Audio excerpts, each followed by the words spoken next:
Dream 11, rummy, Zupee, poker जैसे gambling real money games का agenda सिर्फ और सिर्फ आपकी जेब से पैसा निकलवाना है। या शायद था क्योंकि ऑनलाइन गेमिंग बिल 2025 ये बिल जिसने एक ही दिन में सारे गैम्बलिंग एप्स को बंद कर दिया, जिसमें MPL, पोकरबाजी, ड्रीम 11, ज़ूपी, रमी जैसे 15 से ज्यादा मोबाइल ऐप शामिल हैं। इन सभी रियल मनी गैम्बलिंग प्लेटफॉर्म को गवर्नमेंट ने पूरी तरीके से रातों रात बैन कर दिया। कर्नाटक में 32 सुसाइड केस देखने को मिले सिर्फ in real money gambling app से पैसा गवा देने के बाद। और सिर्फ तुम गूगल करो, ऐसे बहुत से केसेस देखने को मिल जाएंगे डेली बेसिस पे। यहाँ तक कि स्कूल भी जाने वाले बच्चे घर से किसी काम के बहाने से पैसे लेकर के गैम्बलिंग एप्स में लगा देते थे, जिसका नशा शायद सिगरेट और शराब से भी ज्यादा होता है। और इन सब का जिम्मेदार सेलिब्रिटीज और इन्फ्लुएंसर्स हैं, जो IPL के हर ओवर के बाद के एड में इन रियल मनी एप्स को प्रमोट करते हुए दिखते हैं। और इन्फ्लुएंसर्स भी कुछ कम नहीं है, उनके एड में वो बोलते हुए मिलते हैं, मेरे पे आज जो भी कुछ है वो इसी से तो है। इस लाइफस्टाइल को अचीव करने के लिए तुम्हारे भाई ने इसी रियल मनी में तो पैसा लगाया है और लाखों में कमा लिया है, तो इंतजार क्या कर रहे हो भाई, तुम भी लगाओ। इस तरह ये एडवर्टीजमेंट तुम्हारे जेब को खाली और तुम्हारी जिंदगी को बर्बाद करने में लगा हुआ है। तो आपको क्या लगता है यही तरीका लोगों के लिए इतना आसान क्यों है पैसा कमाने का? और इन गैम्बलिंग प्लेटफॉर्म के बंद हो जाने पर ऐसी कौन सी कंपनी है जिसका बहुत ज्यादा नुकसान होने वाला है इन कुछ दिनों में? चलिए डिटेल में बात करते हैं। Let's begin.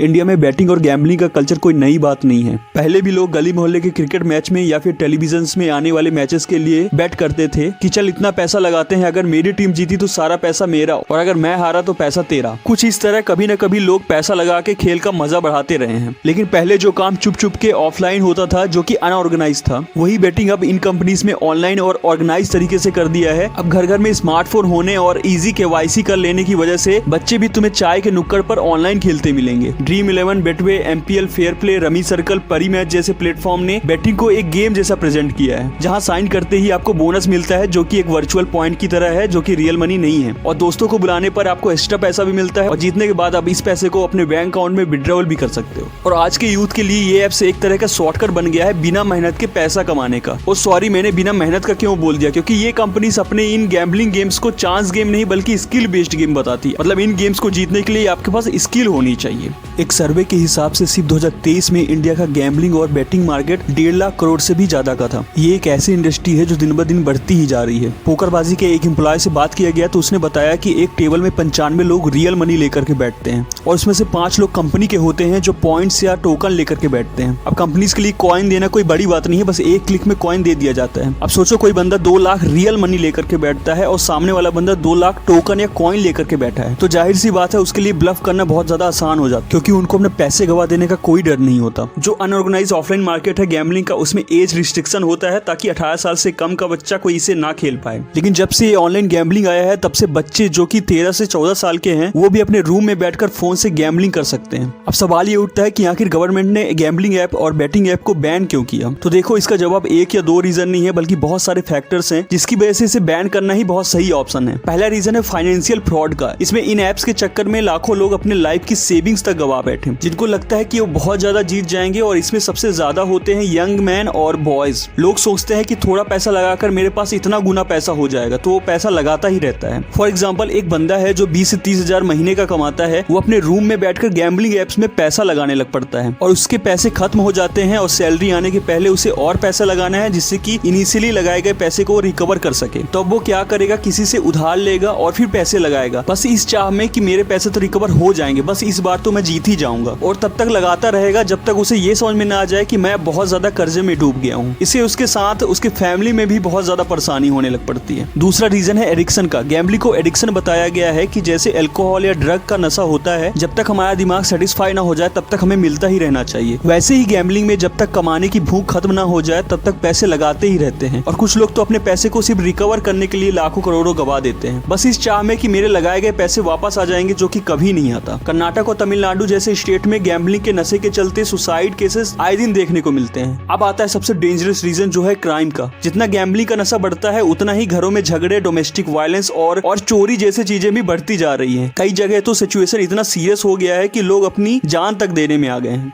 अब कुछ ऐसे लोग भी हैं जो बैन को लेकर ऑब्जेक्शन उठा रहे हैं कि स्टॉक मार्केट में भी लोग पैसे लगाते हैं और हार जाते हैं, वैसे ही बेटिंग एप्स में भी होता है। लेकिन स्टॉक मार्केट में लोग अपने पैसे को लूज करते हैं अपने पुअर नॉलेज और बेकार एक्सपीरियंस के कारण। और स्टॉक मार्केट में लोग अपने पैसे को किसी लालच के कारण नहीं लगाते, बल्कि वो लगाते हैं ताकि वो अपने वेल्थ को बढ़ा सके, मार्केट को और अच्छे से समझ सके। यहाँ इंटेंट का फर्क होता है, जिसमें लोगों के साथ साथ कंपनीज की इकोनॉमी बढ़ती है और कंट्रीज की भी। और इन बेटिंग एप्स में लूज करने का अलग ही कारण है। ये गैम्बलिंग ऐप डिजाइन ही ऐसे होते हैं ताकि आपको एक बार लत लग जाए, बस एक बार आप इसमें पैसा लगाना स्टार्ट करो और तुम कभी रुको ही ना। क्योंकि तुम्हें पता ही है कि अगर शराब और सिगरेट की लत तुम्हें लग गई है, तुम्हें लीवर की बीमारियां, लंग्स कैंसर और बहुत सारी फिजिकल प्रॉब्लम्स तुम्हें हो सकते हैं, लेकिन ये लॉन्ग टर्म के लिए होता है। और वहीं अगर तुम्हें इन सट्टा गैम्बलिंग का नशा लग गया हो तो तुम रातों रात रोड पर आ सकते हो, तुम बर्बाद हो सकते हो। देखो, कुछ लोग ये भी कहते हैं कि किसी सिस्टम में जब परमानेंट बैन लगता है तो उसमें एक ब्लैक मार्केट को धीरे धीरे बढ़ने का मौका देता है। मतलब अगर नशे में बैन लगाए तो वो बैन नहीं होगा, बल्कि उसका धीरे धीरे ब्लैक मार्केट खुल जाएगा। देखो, ये लॉजिक बिल्कुल ही बेहुदा लॉजिक है। मतलब तुम सोचो, अगर रेप जैसे मुद्दों पर परमानेंट स्ट्रिक्ट लॉ बनाए गए हैं और फिर भी रेप हो रहे हैं, तो क्या इस वजह से लॉस को हटा देना चाहिए? ड्रग्स भी बैन है पूरे तरह से, लेकिन क्या लोग ड्रग्स नहीं ले पा रहे हैं? कहीं ना कहीं वो इलीगली ड्रग्स को ले पा रहे हैं। पर 100 में से 90% लोगों को डर है इस ड्रग को लेने से। इन लॉ की वजह से वो एक करने से डरते हैं, ये सोच करके कि अगर हम करते हुए पकड़े गए तो क्या होगा। देखो, जो हार्डकोर लोग हैं वो बैन होने के बाद भी इलीगली इस गेम को खेलेंगे, उनका हम क्या ही कर सकते हैं। लेकिन जो 90% से ज्यादा का यंग है जो कि इन गैम्बलिंग एप्स को एक्टिवली रेगुलर यूज करके अपने पैसे और खुद के लाइफ को बर्बाद कर रहे हैं, उन्हें तो हम बचा सकते हैं ना। तो इस बैन से जितने लोगों को बचा सकते हैं उतना ही अच्छा है। अब इस बैन से सबसे बड़ा झटका जिसे पड़ने वाला है वो है बीसीसीआई। बीसीसीआई खुद ही इन कंपनीज के साथ multi crore sponsorship deal sign कर रखा है, पर अब ड्रीम 11 ने इस बैन के बाद बीसीसीआई से अपने कॉन्ट्रैक्ट को खत्म कर लिया है। अब बीसीसीआई के लिए सबसे बड़ी प्रॉब्लम है यूएई में होने वाले एशिया कप के लिए जर्सी स्पॉन्सरशिप को जल्द से जल्द कंफर्म करना होगा, जिसके लिए 10 दिनों का ही टाइम बचा हुआ है। और ड्रीम 11 पर इस कॉन्ट्रैक्ट को बीसीसीआई से कैंसिल करने के लिए किसी भी तरह का जुर्माना नहीं लगेगा, क्योंकि कॉन्ट्रैक्ट में प्रोविजन है प्रावधान के अकॉर्डिंग अगर इस बिजनेस को किसी भी तरह का गवर्नमेंट के थ्रू अफेक्ट किया जाता है तो इसमें क्रिकेट बोर्ड को किसी भी तरह का भुगतान देने के लिए रिस्पॉन्सिबल नहीं होगी। 2 लाख से ज्यादा जॉब्स का नुकसान हुआ, 30,000 करोड़ से ज्यादा का फॉरेन इन्वेस्टमेंट खत्म हो जाने से देश की इकोनॉमी को बहुत बड़ा नुकसान होगा। कितना ज्यादा रेवेन्यू जनरेट कर रही थी सरकार इन बैटिंग और गैम्बलिंग गेम्स के चलते, कितने सारे फैमिलीज बर्बाद हो रहे हैं, कितने सारे जाने जा रही हैं। पूरा समाज सिर्फ और स्पेशली यंग जनरेशन जो कि निकम्मा हुई पड़ी है, जिन्हें सिर्फ शॉर्टकट के साथ पैसा कमाना है। तो बैलेंस शीट इंपॉर्टेंट है या लोगों की जिंदगी? क्या ये बैटिंग एप्स फाउंडर्स अपने घर के लोगों और अपने बच्चों को ये खेलने के लिए बोलेंगे? इन फाउंडर्स को समाज की इतनी ही पड़ी होती तो ये अपने लॉस को और भी ज्यादा स्ट्रिक्ट कर लेती, जिससे केवाईसी इतना ज्यादा आसान है किसी कम पढ़े लिखे लोगों के लिए भी कि एक क्लिक के साथ तुम खेलना शुरू कर सकते हो। क्या कोई अमीर व्यक्ति को तुमने गैम्बलिंग करते हुए देखा है? ये सिर्फ गरीब लोगों के ही सपने बेचते हैं कि अमीर बनने का सिर्फ यही रास्ता है जिससे तुम वहां तक पहुंच सकते हो। 20,000 करोड़ से ज्यादा पैसा ये गरीब अपने जेब से इन कंपनीज को दे रखी है। सोचो, अगर यही पैसा लोअर मिडिल क्लास फैमिली अपने बच्चों पर, खुद के स्किल पर या किसी एसिड पर लगाती तो शायद अब तक वो फैमिली किसी अच्छे लेवल पर ग्रो कर लेती। इससे देश की भी इकोनॉमी पर पॉजिटिवली इफेक्ट पड़ता। बाकी आपकी क्या राय है इस मुद्दे पर कमेंट में जरूर बताना। Signing off, thank you so much.